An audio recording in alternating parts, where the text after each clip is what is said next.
Bismillahirrahmanirrahim. Assalamualaikum warahmatullahi wabarakatuh. Perkenalkan, nama saya Nisti Alfia dengan nomor induk mahasiswa 1904010154 dari Program Studi Ekonomi Syariah Fakultas Ekonomi dan Bisnis Islam semester 4. Kali ini saya akan membahas mengenai HKI dan solusi terhadap pelanggaran hak cipta karya buku di layanan e-commerce. Hak kekayaan intelektual yang biasa disebut HKI atau Intellectual Property Right pada dasarnya merupakan hak yang lahir berdasarkan hasil karya intelektual seseorang.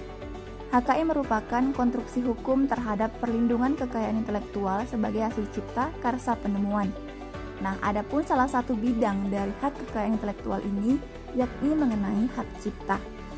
Sedangkan e-commerce merupakan suatu konsep baru yang biasa digambarkan sebagai proses jual beli barang atau jasa melalui jaringan informasi termasuk internet. Di zaman sekarang sudah banyak kemudahan-kemudahan yang didapat hanya menggunakan internet. Namun di balik kemudahan yang diberikan, ada pula tindakan yang merugikan. Contohnya seperti penjualan produk bajakan di layanan e-commerce. Semakin majunya informasi dan teknologi membuat kasus pembajakan semakin banyak terjadi dan mengalami peningkatan yang sangat tajam setiap tahunnya. Di Indonesia, tindakan pembajakan buku juga sangat mudah ditemui di samping pembajakan barang komersial lainnya seperti CD-DVD, software, dan masih banyak lagi. Dalam pasal 40 ayat 1 huruf A, Undang-Undang Republik Indonesia Nomor 28 Tahun 2014 tentang Hak Cipta. Buku adalah salah satu ciptaan yang dilindungi oleh hak cipta. Ciptaan yang dilindungi ini meliputi ciptaan dalam bidang ilmu pengetahuan, seni, dan sastra, yakni terdiri dari buku, pamflet, dan semua hasil karya tulis lainnya.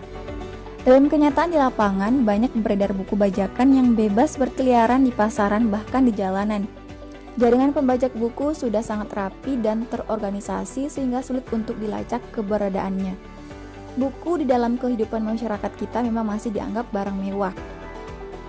Rendahnya minat baca masyarakat dan rendahnya penghargaan terhadap buku serta perlindungan hak cipta bagi penulis buku.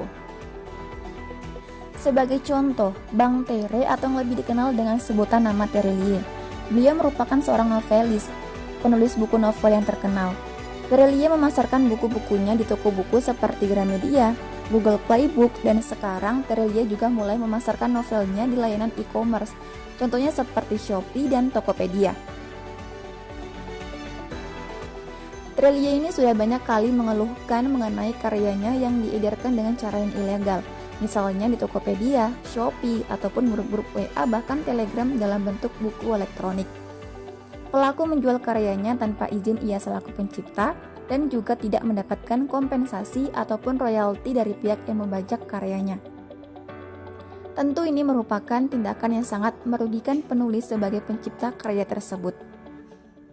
Hak cipta itu sendiri memiliki dua hak pokok yang mendasari bentuk perlindungannya, yaitu hak moral dan hak ekonomi.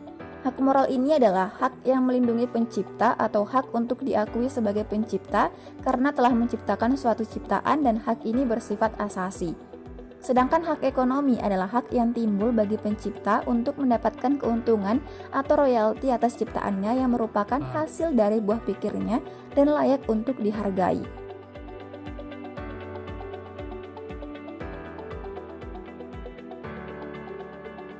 Ditinjau dari Undang-Undang Republik Indonesia Nomor 28 Tahun 2014 tentang Hak Cipta, karya cipta buku telah dilindungi hak ciptanya di pasal 40 Ayat 1 huruf A Undang-Undang Republik Indonesia Nomor 28 Tahun 2014 tentang Hak Cipta.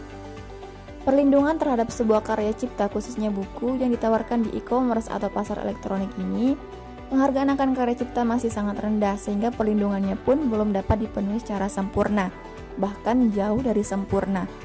Kebutuhan ekonomi, keadaan ekonomi, dan kebutuhan akan buku mendukung beredarnya buku bajakan.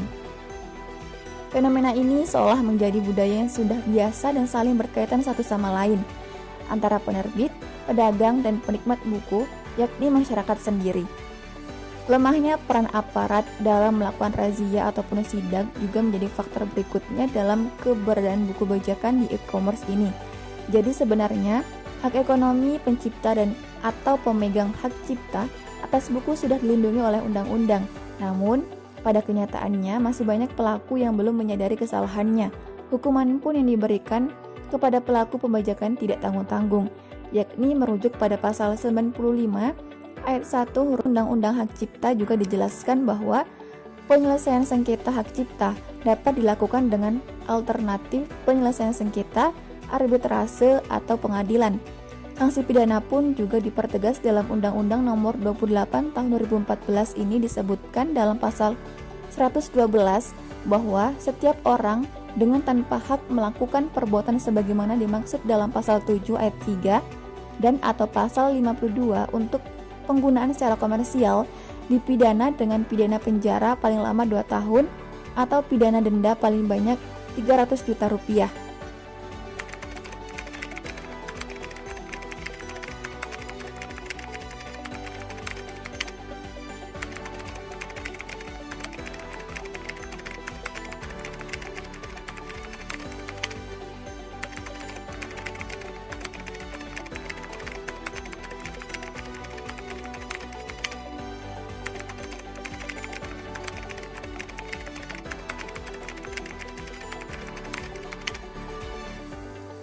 Pasal-pasal tersebut menjelaskan secara umum bahwa siapa saja yang melakukan pelanggaran hak cipta atau hak eksklusif terhadap ciptaan orang lain maka dapat dijerat dengan ketentuan yang sudah ditetapkan.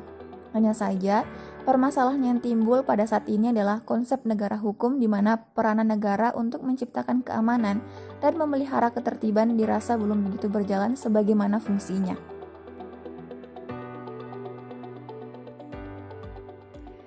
Dengan adanya anggapan bahwa harga buku asli yang lebih mahal daripada buku bajakan, hal ini tentu berpengaruh pada semakin beredarnya buku bajakan dan akan semakin diminati oleh masyarakat.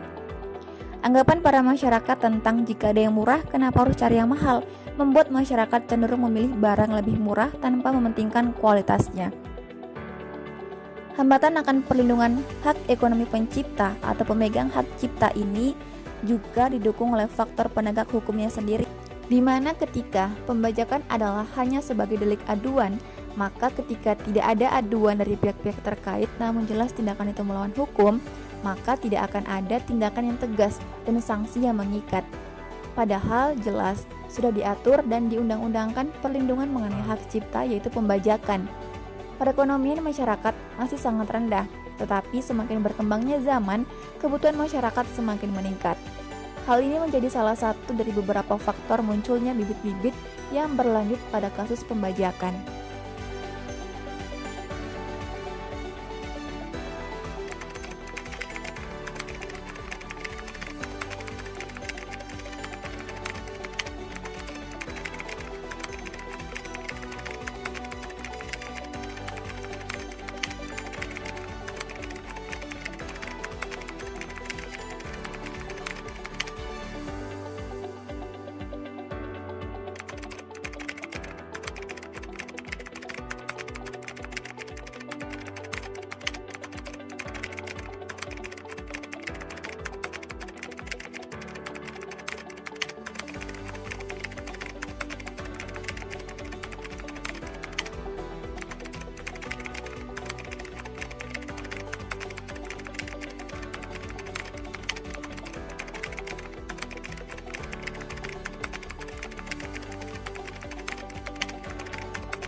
Perlindungan terhadap hak cipta tidak cukup hanya sebatas diatur dalam Undang-Undang Hak Cipta, namun perlu adanya sosialisasi kepada masyarakat akan pentingnya penghargaan terhadap sebuah karya cipta dan perlindungan hak cipta khususnya dari tindakan pembajakan, serta pendidikan moral sejak dasar dan dini untuk menghargai sebuah karya cipta.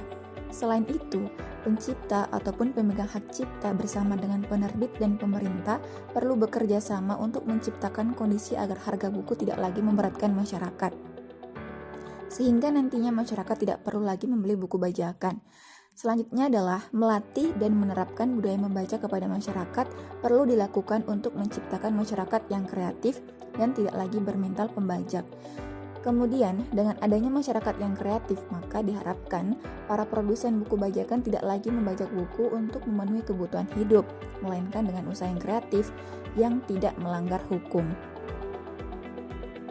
Nah, sedikit informasi bagi teman-teman yang belum mengetahui, sebenarnya pemerintah kita sudah menyediakan aplikasi peminjam buku secara online, yakni bernama Ipunas. Nah, Ipunas ini adalah aplikasi perpustakaan digital persembahan Perpustakaan Nasional Republik Indonesia.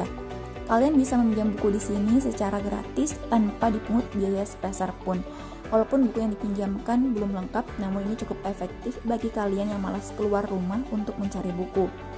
Dan tentunya dengan adanya aplikasi ini tidak akan merugikan hak ekonomi sang pencipta buku.